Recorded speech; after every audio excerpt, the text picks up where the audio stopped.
नमस्कार, one India Hindi में आपका स्वागत है। मैं हूं राहुल पांडे।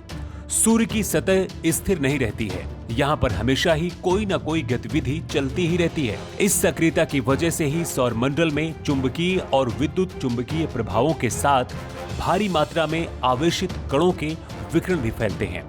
ये गतिविधियां हमेशा से ही एक सी नहीं रहती, बल्कि एक चक्र की तरह कभी ज्यादा तो कभी कम होती हैं। भारतीय खगोलविदों ने सूर्य की सतह पर एक अप्रत्याशित बात देखी है। वैज्ञानिकों ने पाया है कि नए सौर चक्र में जहां सूर्य को ज्यादा सक्रिय होना था, वह तुलनात्मक रूप से पिछले 12 सालों से शांत है। बेंगलुरु स्थित भारतीय खगोल भौतिकी संस्थान यानी कि IIA के वैज्ञानिकों ने सूर्य की सतह पर साल 2008 से 2019 तक की गतिविधि की तुलना 1996 से लेकर 2007 तक की।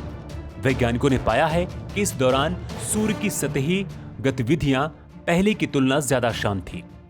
वैज्ञानिकों ने पाया है कि 2008 से 2019 के समय के बीच में सूर्य से निकलने वाले कोरोना द्रव्य उत्क्षेपण, भार, आकार और विस्फोटक परिघटन के दबाव इस सभी के लिहाज से कम हो गया है। इस अध्ययन में शोधकर्ता 23वें और 24वें सौर चक्र में कोरोनल मास इंजेक्शन के विस्तार का बर्ताव और उसके अंतर्ग्रही हिस्सों को समझने का प्रयास कर रहे थे। सूर्य की चुंबकीय गतिविधि हर 11 साल के दौर में 3 चरणों में बदलती है। इस दौरान वह बढ़ती है, अधिकतम पर पहुंचती है और फिर कम होने लगती है। इन सभी चरणों को एक सौर चक्र कहते हैं। कोरोना द्रव्य उत्क्षेपण समय समय पर सूर्य से विशाल मात्रा में उत्सर्जित होने वाले प्लाज्मा संरचनाएं होते हैं।